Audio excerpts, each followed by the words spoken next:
c'est normal.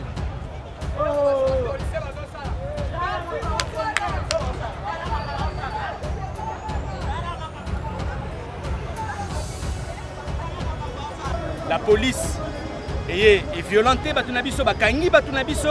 Mais tant IDPS, ça la manifestation là bango, sera toujours encadré par la même police. La même police a autorisé le secrétaire général Nabango à ça la meeting et pas. Ils ne vont pas décourager la jeunesse qui est là. Ils ne vont pas décourager le jeune Congolais qui se bat justement pour sa souveraineté. Mais autrement, ils ne vont pas intimider les gens et ils n'arriveront même pas à les freiner. Vous avez vu, malgré leur présence, les gens sont là.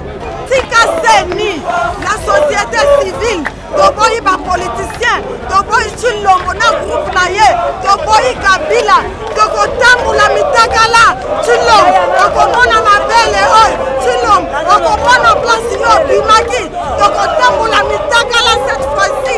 Soki, Otiki Seni, la société civile, Topesi yo 48 heures Chilombo. Toboyi apartheid politique. Nous avons insisté dans Komboana. Nous refusons l'apartheid politique. UDPS à Sala, décidé, n'a pas ninga naye, basa le côté. Peba Luka a tout pris, pas imposer biso au bango balimi. Kama biso peuple congolais to bibo ndeko oso soki oza butu sekedi pour l'électoral biso ko lobi te dozali prêt ya ko augmenter des activités pour que Tshilombo alongwa na mboka oyo alinga te ba boma bana Congo lelo faila ena moto lelo faila ena moto kamali lela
population congolaise. Donc il y a la nouvelle institution ici va voter une loi électorale. Ils ont fourni ça pour l'électoral et Tshilombo en 2023. Il y a un petit peuple congolais qui est Oso. Ceux qui ont pour Tshisekedi, pour l'électoral, ils sont contre le budget. Dans un livre prêt, il y a augmenté des activités pour que Tshilombo alongo na mboka oyo. À soit que la 2018, il ne peut pas avoir une fois électorale. Que la communauté internationale sache que ceux qui vont prendre acte dans l'Assemblée nationale Oyo, et ils seront responsables de tout ce qui va arriver après. Parce que nous voulons une scène dépolitisée, une scène qui sera neutre pour des élections crédibles, transparentes et apaisées. C'est vrai. Le bien, donc, à qui est qui moque, à qui est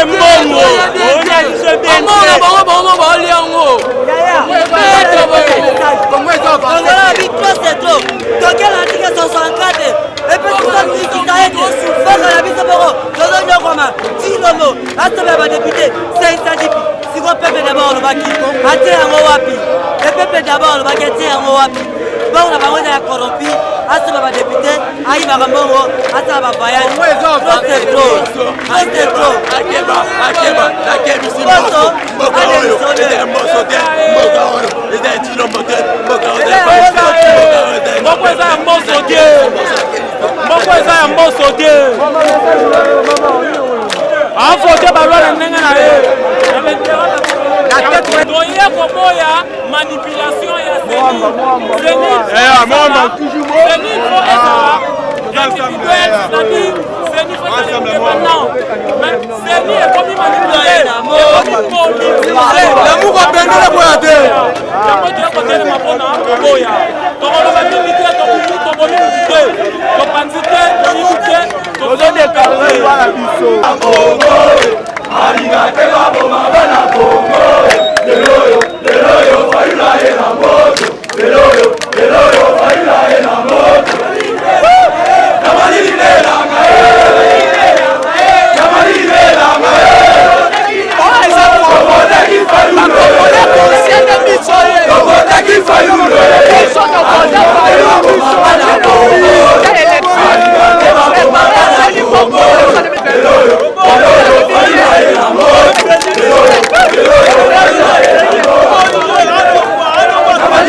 il continue toujours à voler les élections.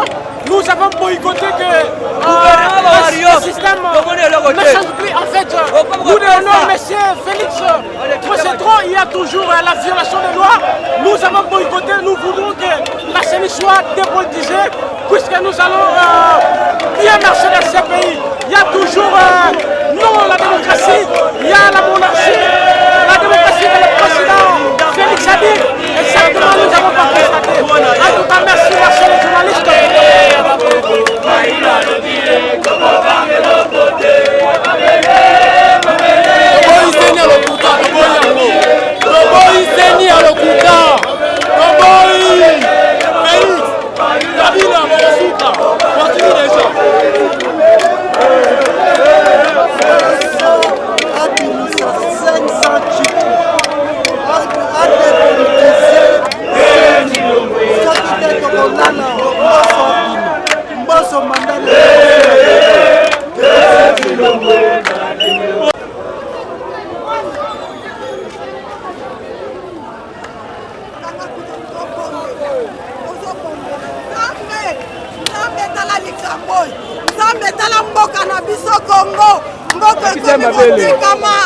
Biteli na biteli nzambe etalela biso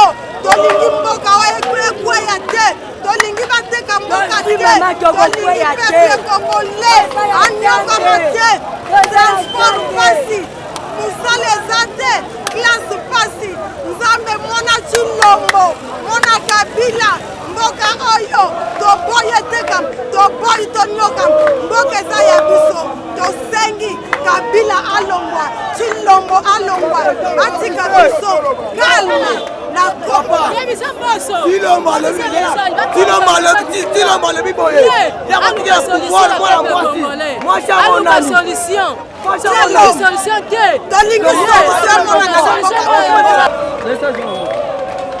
bana mboka bomona toza na kati ya palais du peuple oyo eza ndako na biso peuple badepute bafutelaka awa biso tozolobela bango bazoloka te totinda bango mpo balobela biso toboyi na biso makambo ya seni ya mabe seni ezala indépendant seni ezalaka mutu te seni eza ya peuple congolais na société civile seni ya Kabila na Chilombo biso toboyi na biso soki balingi te keno makila na mboka etanga tokoprofite na moma ya coronavirus nga nalobi boy tika seni na société civile toboyi bapoliticien toboyi Chilombo na groupe na ye toboyi Kabila tokotambola mitakala Chilombo okomona mabele oyo Chilombo okomona place yo bimaki tokotambola mitakala cette fois-ci soki otiki seni na société civile te topesi yo 48 heures Chilombo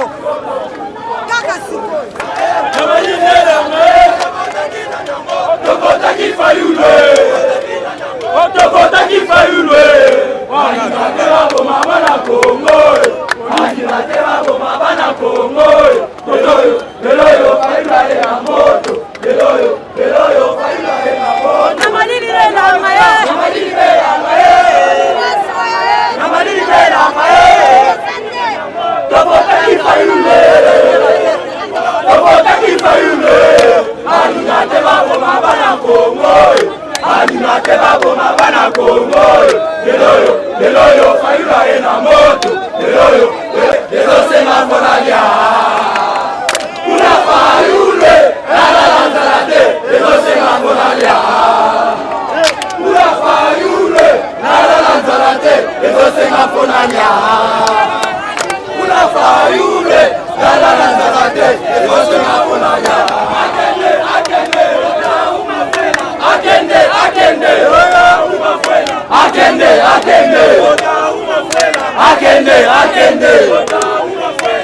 Akende.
Est-ce que c'est normal?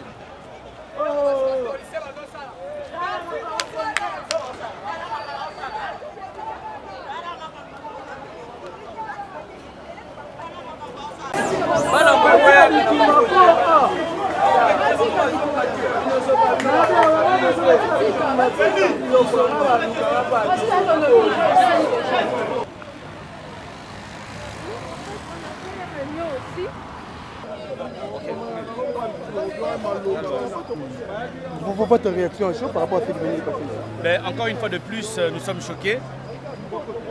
À chaque fois que nous faisons des manifestations pacifiques, vous verrez que la police a un comportement qui est vraiment pas si c'est vraiment une action pacifique pour dire non à ce qui se passe au niveau du Parlement, non à ce qui se passe au niveau de l'Assemblée nationale, au niveau du Sénat par rapport à la loi organique concernant Mama Seni. Mais encore une fois de plus, la police est violentée, mais tant que l'IDPS a la manifestation, elle sera toujours encadrée par la même police. La même police a autorisé le secrétaire général Nabango à ça la meeting et pas. Et bon, ceux qui ont décidé de décider, ceux qui ont décidé de ça l'événement, on a toujours violence la police là. Voilà un peu Maramoujo Salama. Il y a des gens qui sont même blessés. Oui, ce que nous allons dire, c'est qu'ils ne vont pas décourager la jeunesse qui est là. Ils ne vont pas décourager le jeune Congolais qui se bat justement pour sa souveraineté. Donc tant qu'ils font des choses qui frustrent le Congolais, la seule solution, c'est de se mettre avec les parties prenantes et essayer de régler ces problèmes-là dans le calme. Mais autrement, ils ne vont pas intimider les gens et ils n'arriveront même pas à les freiner. Vous avez vu, malgré leur présence, les gens sont là. Ils ne veulent même pas partir. On est en train de négocier pour que les jeunes rentrent, mais ils ne veulent pas parce qu'ils sentent la police là et ils résistent. Ils résistent, c'est tout. Vous avez vu, monsieur est blessé et ce n'est pas le seul. Ce n'est pas la seule personne qui est blessée, donc tout ça c'est déplorable, mais qu'ils sachent que même en côté, sauf que même résistance. Tolobaki, combat, mobilisation contre loi Oyo ya Seni et Bandi. Et que souka kaka, ceux qui va retirer loi wana. Parce que les Congolais n'ont pas si on a les lots, photo qui est dans l'élection à Malam, il faut que la Seni à Malam. Oyo bandeko ba député, il y a une union sacrée, bazali ko sala, ezali ko zanga bolingo pona Congo, ezali ko luka ko nyoko la lisusu peuple, pe ezali ko luka ko mone la biso comme si on était des sous-hommes. Donc Toboyi apartheid politique. Nous avons insisté dans Komboana. Nous refusons l'apartheid politique. UDPS a sala décidé na baninga na ye basala le côté. Pe ba luka à tout prix ba imposer biso o bango balingi. Tolobi te. Biso tokotika tangu tokozwa réforme o ezali ya boyokani. Les réformes consensuelles sur la CENI, sur la loi électorale, na makambo mosusu pour que l'obito organise l'élection à Malamu, yangonde peuple ya lingi. Voilà, tous les gens qui sont regretté parce que ils ont la bande de ko bakangi, mais je pense que la police a zolanda biso, il faut tika bango na lombango. Oh, tous les likambu na la police, tous les likambu pe na mutute, tous les likambu ya mboka nde tozo bundela.